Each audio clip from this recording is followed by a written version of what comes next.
So আমি একটা জিনিস আসলে মিসিং করে গেছিলাম, সেটা হচ্ছে ডাইমেনশনিং করা।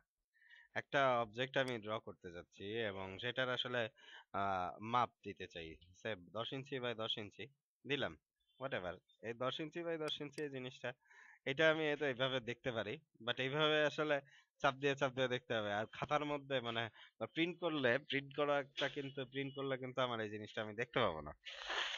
তো যখন প্রিন্ট করলে দেখতে পাবো না, তাহলে আমাদের এখানে ডাইমেনশন আছে, এখানে ডাইমেনশন, আম, এখান থেকে আমরা ডাইমেনশনিং করতে পারি যে এটা আসলে কতটুকু মাপ, সেই অনুযায়ী আমরা মাপ দেখতে পারি। আমরা দেখতে পাচ্ছি যে মাপটা অনেক বড় হয়ে আছে, এখানে আসলে 10 ইঞ্চি দেখাচ্ছে, অনেক বড়। মানে এর থেকে মানে অবজেক্টের থেকে সাইজ, লেখার টেক্সটই বড়। এটা তো আসলে কাম্য না। আহ সেই জন্য আসলে আমরা এখানে অনেক কিছুই ডাইমেনশনিং স্টাইলটা ইয়ে করব।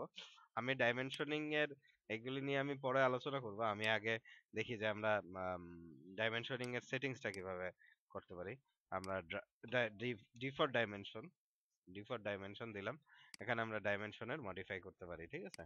তো এখানে আমরা প্রাইমারি ইউনিট আমরা সেট করতে পারি যে আসলে আমরা আগে ফার্স্টে টেক্সট হাইটটা ইয়ে করি, সেট করি।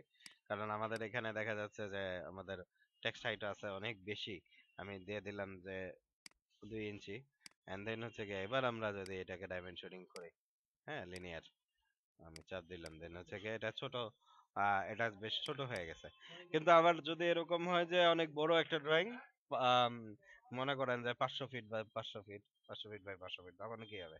তখন তো আসলে ওটা ওইভাবে ডাইমেনশনিং করা যাবে না। তখন এটাকে টেক্সট হাইটটাকে কিন্তু সেই অনুযায়ী আমরা মনে করেন যে 500 ফিটের ওই অনুযায়ী আমরা হয়তো বা দেখা যাবে যে 12 ইঞ্চি 13 ইঞ্চি টেক্সট হাইট আমরা দিয়ে নেব, ঠিক আছে।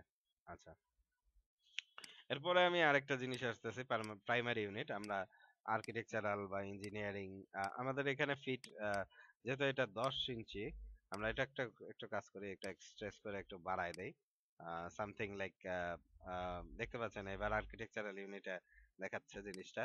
বা আমি যদি এবার ডাইমেনশন দিয়ে মডিফাই করে আমরা অন্য কিছু করি, যে আমি প্রাইমারি ইউনিট হচ্ছে ডেসিমাল, সরি সাইন্টিফিক না, ডেসিমাল, সেক্ষেত্রে আমরা দেখি আসলে আমাদের কি হচ্ছে 12.5 সামথিং সামথিং। ওকে, আচ্ছা, নেক্সট আসতেছি, আবার ডাইমেনশনে যাই। এখানে আমরা মডিফাই করব। আমরা চাচ্ছি যে কখনো কখনো এই যে আমাদের অবজেক্ট স্ন্যাপে এই দাগগুলি আমাদের প্রবলেম ক্রিয়েট করে। সেক্ষেত্রে আমরা এই ইয়ে করার জন্য লাইনসে যায় আমরা এক্সটেনশন লাইনগুলি উঠাই দিতে পারি, ঠিক আছে, এক্সটেনশন লাইনগুলি উঠাই দিতে পারি। তো তো এখানে আমরা এক্সটেনশন লাইন গুলি উঠাই দিয়ে আমরা ইয়ে করলাম, ঠিক আছে। আচ্ছা, এক্সটেনশন লাইন যখন উঠাই দিচ্ছি, দেন হচ্ছে কি আমাদের আরো কিছু একটা জিনিস করতে পারি যে আমরা এখানে যে আমাদের আমরা ডট, মানে আমরা অবলিক বা এই ধরনের কিছু একটা দিলে অনেক সময় আমাদের জিনিসটা দেখতে আসলে ভালো লাগে, বা যাই বলেন যে তখন আসলে কিন্তু এটা বোঝা যায় যে আমরা এবং আমি ডাইমেনশনটাকে একটু কাছে ক্লোজ নিয়ে যেতে চাইলে নিয়ে যেতে পারি। সেক্ষেত্রে কিন্তু আমাদের জিনিসটা খুব সুন্দরভাবে বোঝা যাবে আর কি, ঠিক আছে। এর হচ্ছে গিয়ে ডাইমেনশনের বেসিক মানে সেটিংস সম্পর্কে আমি আলোচনা করলাম। আচ্ছা, নেক্সট আপনি যেটা আসতেছি, ডাইমেনশন কোনটা কি কাজ করে।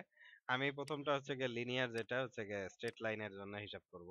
দেন হচ্ছে গিয়ে আমাদের ডাইমেনশনের আসতেছে হচ্ছে গিয়ে আমরা ইয়ে করব, আহ, বাঁকা বাঁকা বাঁকা লাইনের হিসাব করতে, আমি আসলে তেসরা হিসাব করতে চাই, তেসরা লাইনের হিসাব করতে চাই, সেক্ষেত্রে আমরা অ্যালাইনটা ইউজ করতে পারি।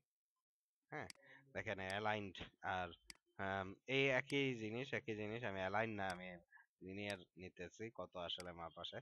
আপনি দেখবেন সামথিং 1 ফিট হয়ে যায়, যেটা আছিল সেটাই। ওকে, নেক্সট আস্তে আস্তে হচ্ছে গিয়ে আমরা উম, মধ্যবর্তী অ্যাঙ্গেল আমরা নির্ধারণ করতে চাই। So, এটা এবং এইটা দুইটা ইয়ে দেখা দিলাম যে এটা মধ্যবর্তী অ্যাঙ্গেল হচ্ছে 90 ডিগ্রি, ঠিক আছে। আহ, আমি একটা বৃত্তের রেডিয়াস মাপতে চাই, ডাইমেনশন দিলাম, রেডিয়াস দিলাম। আমি এটা রেডিয়াস মাপতে চাচ্ছি, মাপতে পারলাম। নেক্সট আসতেছে হচ্ছে গিয়ে আমরা ডায়ামিটার মাপতে চাই, ডায়ামিটার মাপতে পারি। ওকে, আর আর্ক, আমি একটা আর্ক আঁকতেছি, এবং আর্ক যেহেতু আমি দেখাইনি, তারপরেও যদি আমরা এরকম কার্ভ করি, আর্ক লেন্থ, আর্কের লেন্থটা কত, মানে কর্ড বা যাই হোক যেটাই হোক, তো আর্কের লেন্থটা কত, আর্ক লেন্থ। হ্যাঁ, তো আমি আর্ক লেন্থ আমি মাপতে যাচ্ছি। আর্ক লেন্থটা আমাকে দেখাবে যে এটা আর্ক লেন্থ হচ্ছে এত। হ্যাঁ, ইভেন বৃত্ত কিন্তু একটা আর্ক, বৃত্তের আর্ক লেন্থ কিন্তু আমরা মাপতে পারি। এনিওয়ে এইটা হচ্ছে গিয়ে আমাদের আচ্ছা, এবার আমরা একটা ছোট্ট একটা ড্রয়িং নেই এবং আমরা আরেকটা জিনিস আসলে আলোচনা করতে চাচ্ছিলাম, সেটা হচ্ছে যে আমরা কিভাবে প্রিন্ট করব এবং পিডিএফ ফাইল বানাবো। প্রিন্ট করব এবং পিডিএফ ফাইল বানাবো। লাইক আসলে আমাদের আমি একটা ড্রয়িং করতেছি। সো এখানে আমার আসলে প্রিন্টার সেটিং করা নাই। তারপরেও আমরা কিন্তু প্রিন্ট করতে পারি। কারণ প্রিন্ট আর পিডিএফ করা একই রকম। সো এখানে অটোক্যাডে যেই শব্দটা ইউজ করা হয় সেটা হচ্ছে প্লট। প্রিন্টের বদলে যেটা ইউজ করা হয় প্লট। ঠিক আছে? আপনার AutoCAD এর বদলে আপনি যদি ড্রাফটসাইড বা অন্য কোনো সফটওয়্যার থাকে সেক্ষেত্রে হয়তো বা দেখা যায় প্রিন্ট শব্দটাই ইউজ হচ্ছে। ব্যাপারটা একই। যাই হোক সবই একই। ঠিক আছে? এখানে আমাদের হচ্ছে গিয়ে প্রিন্টারের নাম আমরা সিলেক্ট করে দেব। পিডিএফ বানানোর জন্য DWG2 পিডিএফ এই ফরম্যাটটা আমরা সেট করব। এখানে আমরা পেজের সাইজ আসলে কোন কোন সাইজের আমরা সেট করতে চাই প্রিন্টার সাইজটা, সেই সাইজটা পেপার সাইজটা আমি বলে দিতে পারি। হ্যাঁ, আচ্ছা। তো আমি এখানে আমি A4 একটা সাইজ, A4 সাইজের একটা A4 একটা সাইজের আমি নিয়ে নিলাম। আচ্ছা, ডিসপ্লে যদি দেই, ডিসপ্লে দিলে আমাদের হচ্ছে গিয়ে যে পুরাটা যদি দেখি যে একটা কোণার মধ্যে একটা প্রিভিউ আমাদের আসতেছে, এটা আসলে আমাদের কাম্য না। আমাদের আসলে যেটা করতে হবে সেটা হচ্ছে উইন্ডো, এইটাকে আমরা আসলে কাজ করব। আমি একটা এরিয়া সিলেক্ট করে দেবো, এইটা এতটুকু প্রিন্ট হবে। ঠিক আছে? সো এই অনুযায়ী দেখেন আমাদের কিন্তু এরিয়া অনুযায়ী আমরা কিন্তু প্রিন্ট করতে পারতেছি যে আমি যে এরিয়াটা সিলেক্ট করে দিছি এখন কিন্তু অনেক এনলার্জড জিনিসটা দেখাচ্ছে বেটার। স্টিল এখনো একটা জিনিস বাকি রয়ে গেছে, সেটা হচ্ছে সেন্টার টু প্লট। আমি সেন্টারিং করতে চাই। এবং আরেকটা জিনিস অনেক অনেক প্রিন্টারে আসে, ল্যান্ডস্কেপ না পোর্ট্রেট। ঠিক আছে?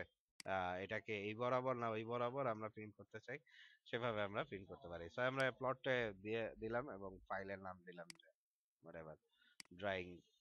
এভাবে আমরা সেভ করলাম, আমরা দেখতে পাবো যে এখন এটা কিন্তু আমাদের পিডিএফ একটা ফাইল হিসাবে আমাদের জিনিসটা চলে আসছে। সো এই হচ্ছে গিয়ে আমাদের ক্লাস 11।